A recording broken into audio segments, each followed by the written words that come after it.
place to do it. California is the most populous state in the nation, yet it is full of small towns. Hey, travel reporter John Bartell here. Small towns offer a nice reprieve from the hustle and bustle of a big city. I'm from a small town and love visiting small towns because they're often quaint and a little quirky. So take along with me as I show you small town California.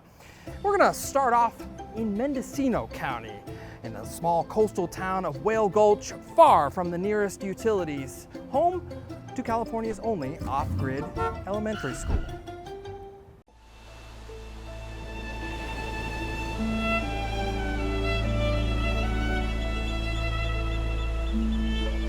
The Sinkion Wilderness, a wild and raw piece of Northern California, dense with old-growth forest and a treacherous seascape. It's a part of the state known as the Lost Coast because this area was so rugged that Highway 1 could not be built here. But if you have a high-clearance vehicle, you'll find that people actually live out here. This is Whale Gulch School, the only K-12 public school in California that's completely off the grid. We do not have power. This is a total solar school. I think the power stopped 5 to 6 miles back a ways. Whale Gulch is a part of the Leggett School District in Mendocino County, and apart from being disconnected from modern amenities, the school functions just like any other school. Why is everyone wearing pajamas today? Well, John, it's Spirit Week. Spirit Week. So each day is a different dress up, and today is Pajama Day. Brenda Bullington is the site coordinator here at Whale Gulch, and her job is to make sure that everything is working properly. What is this noise we're hearing right here? This is the generator. I'll show you. This is our backup. Between the lights, the computers, and the new digital chalkboard, the school uses a lot of power. So when the clouds block the solar panels, the propane-powered generator kicks in. Most of the time. No. I've had to bring my car down here and jump the generator when we only had one. No, we've done I do everything. Brenda wears a lot of hats. In fact, another hat she wears is manager of the school's water treatment plant. You have your own water treatment plant here, essentially? Yes, we do. Brenda says the school's water comes from a creek up the hill, and it's gravity fed through a pipe that goes down to a series of filters. So it goes through these filters, and then this little guy, and then gets chlorinated, and then goes up to that distribution tank. This year, the enrollment at Whale Gulch is 48 kids, and they all share about a half a dozen teachers and instructors. Many of the grades actually learn in the same classrooms together, and that's okay with Claire Kaufman, who's one of the 3 seniors this year. We had a graduating class of 1. There was 1 year when we didn't have any graduates. Claire's been going to Whale Gulch since kindergarten and says she really loves going to school here. There's just one problem. There's no prom. What is it like, what's the dating scene like in high school here? Non-existent. Now, you may be asking yourself, why would parents choose to live and enroll their kids here in Whale Gulch? Grow your own food, build your own house, raise your kids. We just wanted to get back to the land. It was the beginning of the Back to the Land movement. Sandy Tillis is one of the founders of Whale Gulch School. She says as more families moved to the area in the 1960s and 70s, it became apparent that they couldn't drive their kids the hour and a half to the nearest school in Leggett. We were all building our homes. We hired one master builder, and he organized all the volunteers. The first years were a little tough. Kids actually learned inside of a yurt, but after some hard work and years of negotiating with the Mendocino County education system, the community eventually built a school of their own and officially joined the Leggett School District. We have fabulous staff, and we have wonderful parents that continue to work to keep this school vital and alive. There's no cell phone signal, no malls, no movie theater, or no easy road out of Whale Gulch. Nature in this small community is what all the students grew up with, and for those graduating, it's something they'll miss. One thing I'm gonna miss is definitely just the community and just the relationships that I have with all of the students and the teachers. I feel like I'm very close with everybody. This next town is so small, they speak their own unique language. If you're driving down Highway 128 in the Anderson Valley, don't blink or you might just miss Boonville. The further you drive up Highway 128 through the Anderson Valley, the more remote and isolated it gets. Take the little town of Boonville, for instance. It's so isolated, they speak their own language. So I grabbed the beecham tree and put it on him and climbed aboard, and then we're cloppity down the drapeway just a slip. And wouldn't you know, there's a big old blue tail right in their track. That may seem like a nonsensical sentence of gibberish, but it's actually a language unique to Boonville called Bootling, and just a handful of people in the world can speak it fluently. Well, he got on his horse, and then he took off, and he was going in a nice little lope, and he runs into a rattlesnake.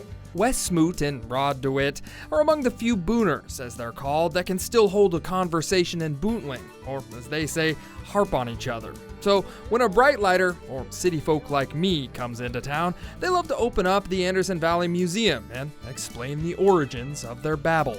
The Scots-Irish, the Appalachian folks that came out with the Anderson Party in that first wave, had a propensity for coming up with lingos. Boonville's past is as odd as the language. In the early 1850s, the Anderson Valley held many surprises for the early sheep herders and apple farmers that settled here. What is this thing here? It's a grizzly bear trap for grizzlies. A grizzly bear trap? Yep.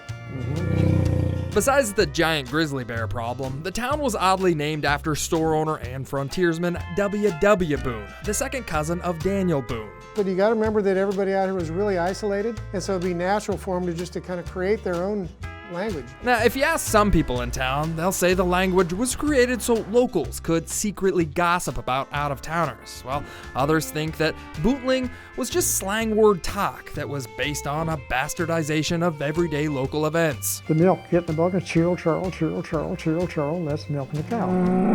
That rifle echoes across it, bar. That barrel is to shoot a rifle. Well, if you're still confused, you're not alone. When CBS travel host Charles Kuralt first discovered Boonville in the 1970s, he was perplexed by the Bootling word for doctor.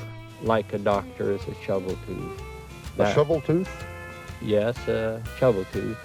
That was a doctor that had protruding front teeth. Following that interview, Johnny Carson then invited another booner to his show and got a lot of laughs when he explained that burlapping is what happened when a customer walked in on a promiscuous feed store owner. But when he went back there, he had one of the local girls up on top of one of them bales of sacks, doing what they should do, you know. And he said, well, where'd you find him back there? Yeah, he said, they're back there burlapping. These days, not too many locals know what shoveltooth or burlapping means. Locals no longer herd sheep or grow apples in this area, and the elementary school stopped teaching Bootling years ago. It's just hard to find somebody to even talk to anymore. Bootling may be a dying language, but it's not dead. Oh, there, I figured it would. Much of the Bootling history is saved right here in the Anderson Valley Museum, and there's even a dictionary of the language for future booners to learn it. Once you learn it, it's just like riding a bicycle. You never forget. The hustle and bustle of a big city got you down? You're looking for a slower pace of life? How about trying the smallest city in California? This is Amador City. How small is the smallest city in California? 0.3 square miles small. The California State Fairgrounds is bigger than Amador City. Greg Travasso is kind of the unofficial tour guide in town. The graphic artist came here to downsize, and I met him at the post office. Which is where everybody has to get their mail, because they don't deliver mail to your house here. History and art collide in Amador City. Gold brought people to this town, but art and tourism kept them here. A fine example is the yard art at Bellflower Garden Gallery. They have people from all over the place that come to buy these things. Before the metal dinosaur statues, the old Keystone Mine was the main attraction. $24 million of gold was mined here. You can learn more about that and about the strong, resourceful miners' wives at the Amador Whitney Museum. It's packed with historical artifacts. If you like baked goods, Andres makes a wicked handmade scone. It is like the tartine of the gold country. Get that scone to go and then get a drink or make dinner reservations at the Imperial Hotel. They have a scary good menu. It's haunted. Definitely a time travel piece. If ghosts aren't your thing, maybe you'll enjoy the antique shopping down at Pig Turd Alley. Wait, what? They would store the pigs under the building to keep them cool, And so the gold miners named it Big Turd Alley. Just in case you're wondering, it doesn't smell here on Big Turd Alley.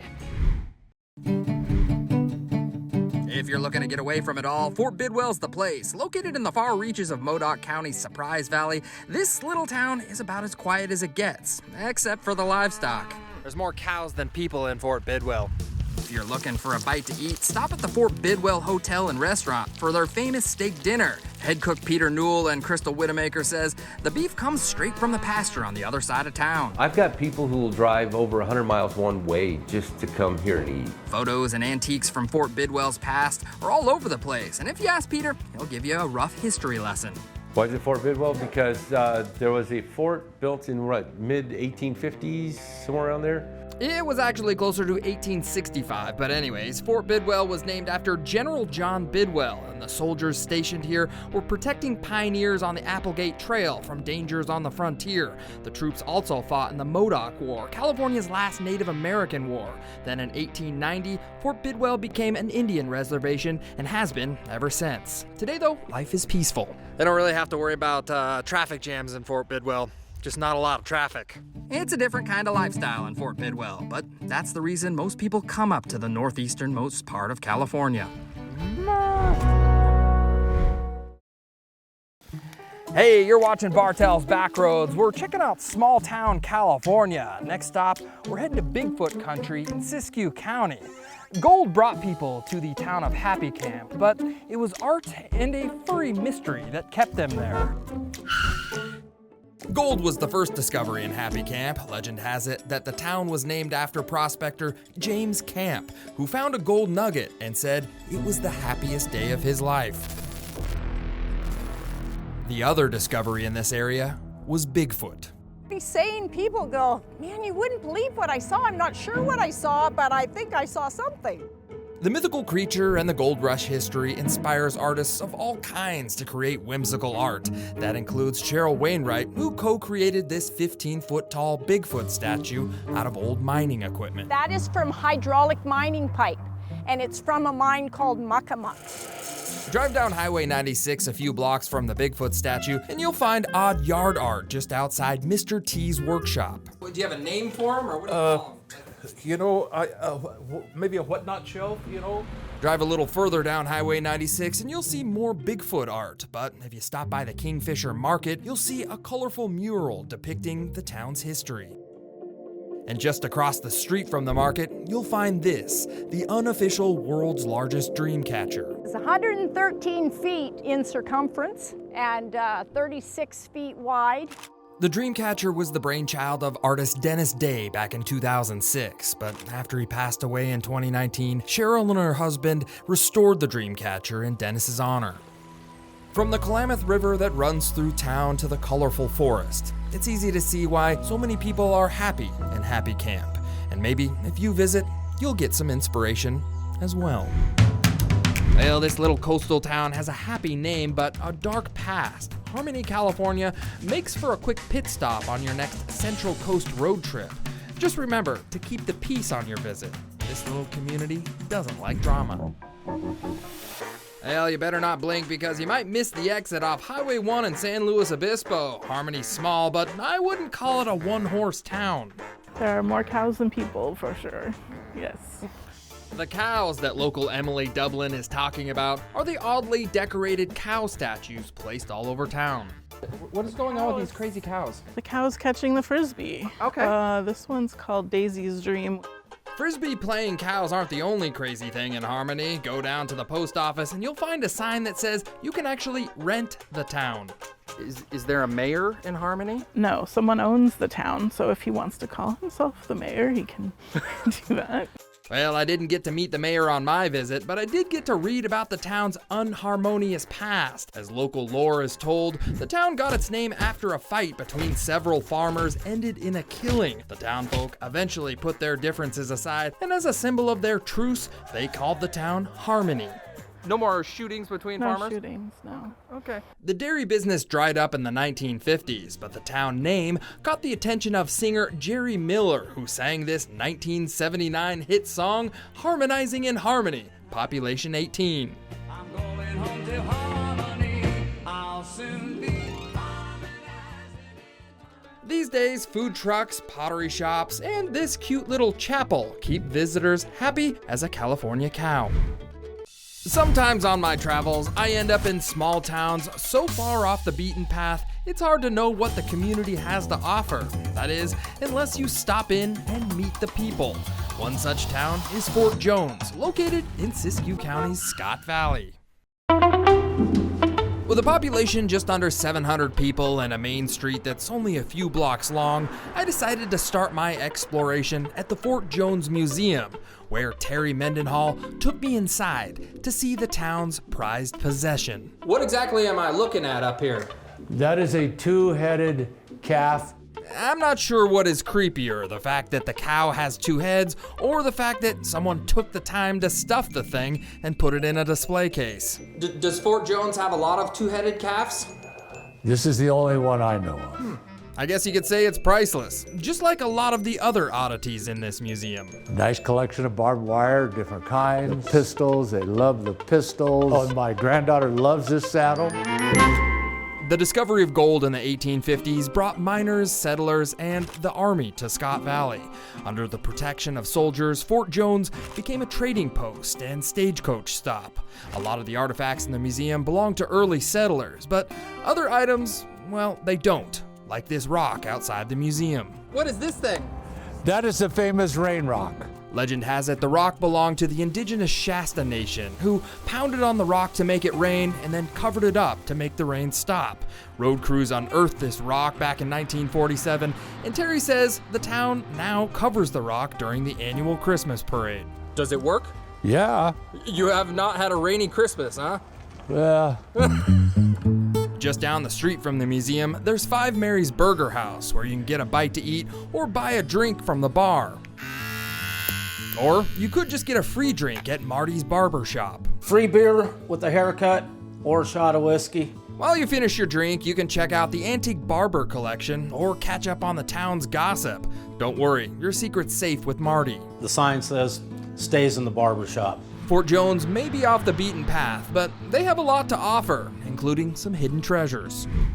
One of California's biggest tall tales was born in Westwood, California. They still celebrate the legendary lumberjack in ways big and small. Stop into the local museum and learn about the story behind the legend of Paul Bunyan and Babe the Blue Ox.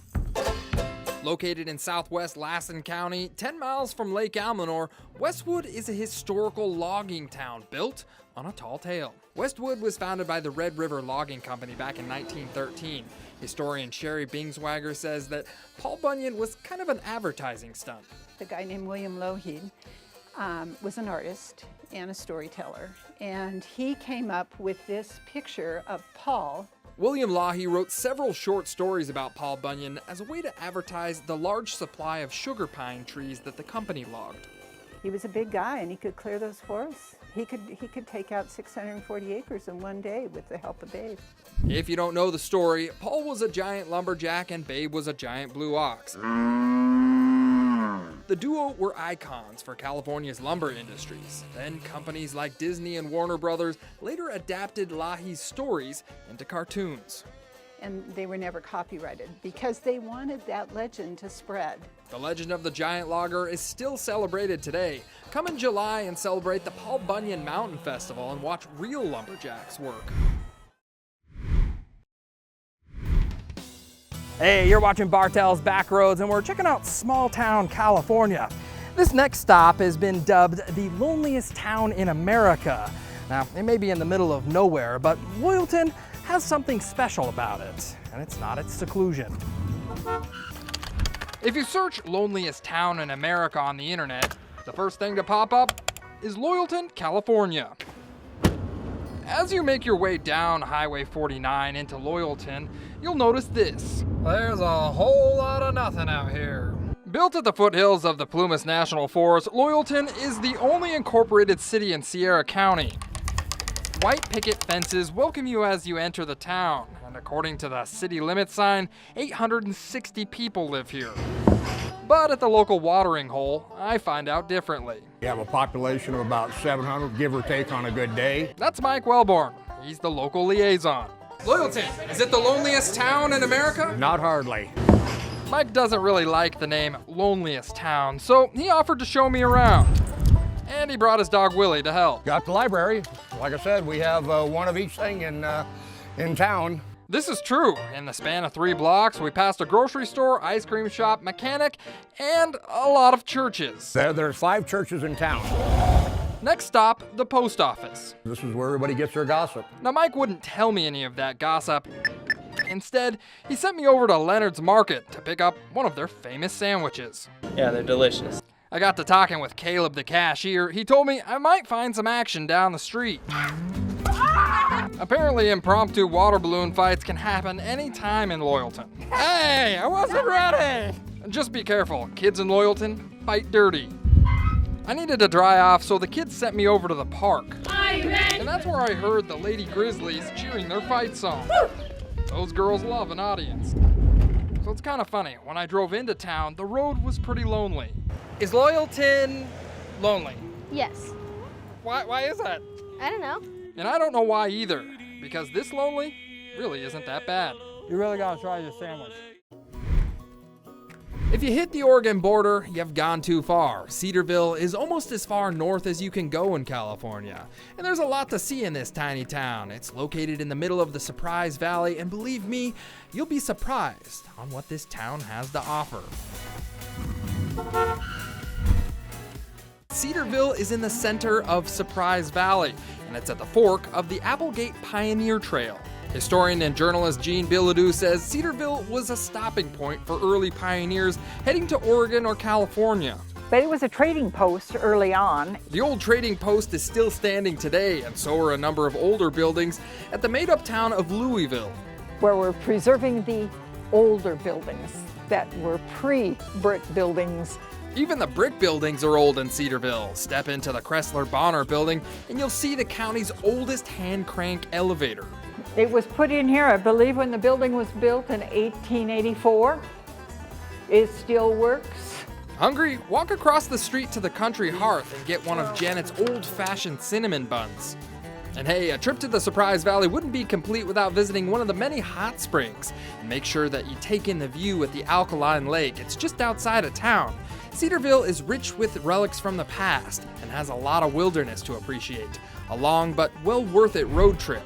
Colfax, California's gold rush history and natural surroundings make for a great place to spend a few hours during your next road trip. There's plenty of hiking, swimming, boating, and sightseeing to keep you busy. Located in the foothills of Placer County off Interstate 80, this historic railroad town is now an Amtrak stop. In case you're wondering, Colfax was named after this guy. Schuyler Colfax. He was vice president for President Grant. If you stop into the visitor center, Rick and Cindy will show you the museum. Go up to the Red Frog for Wiener Wednesday. Just watch out for the giant shark. When you're done eating, head down to Rollins Lake for a swim. Good fishing. Close to Sacramento. Not far from the lake is Stevens Trailhead, which leads to the old gold rush town of Iowa Hill. It's prime for camping or fishing along the North Fork of the American River. And if you can, try to plan your trip during their annual 3rd of July event. Why the 3rd of July?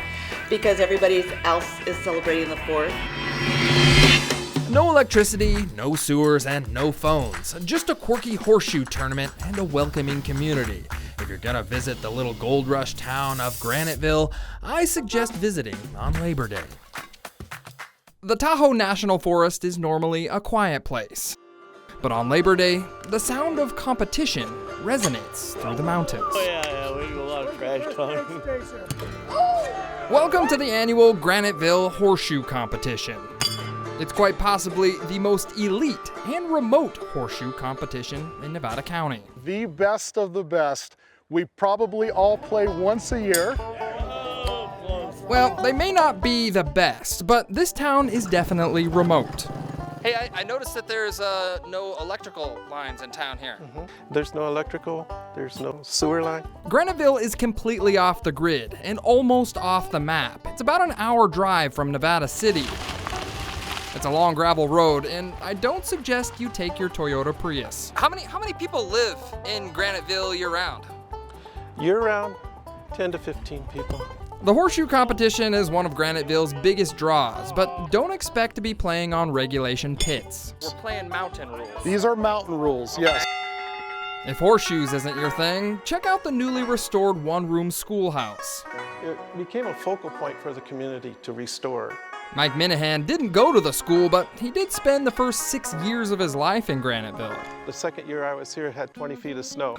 Had to bring the mail in with an airplane. Graniteville's an old gold rush town. This used to be the bar here. Yeah. Most of the homes in Graniteville are original in some fashion or form. Instead of knocking down the structures, people just kept adding on to them. Looks like the dogs kind of rule the town here. Yep, they do. Graniteville is sort of a self-governing community with few rules, except one: no brothels. Rumor has it that gold miners' wives set the last gentleman's club on fire. The ladies took care of business, I guess. Today, Graniteville is a family place, a time capsule of California's past. And on Labor Day, the horseshoe competition has one goal: bring the community together. Well, thanks for watching Bartell's Backroads Small Town Edition. I hope it's inspired you to take a little road trip of your own. I'm John Bartell. Hope to see you on the Backroads.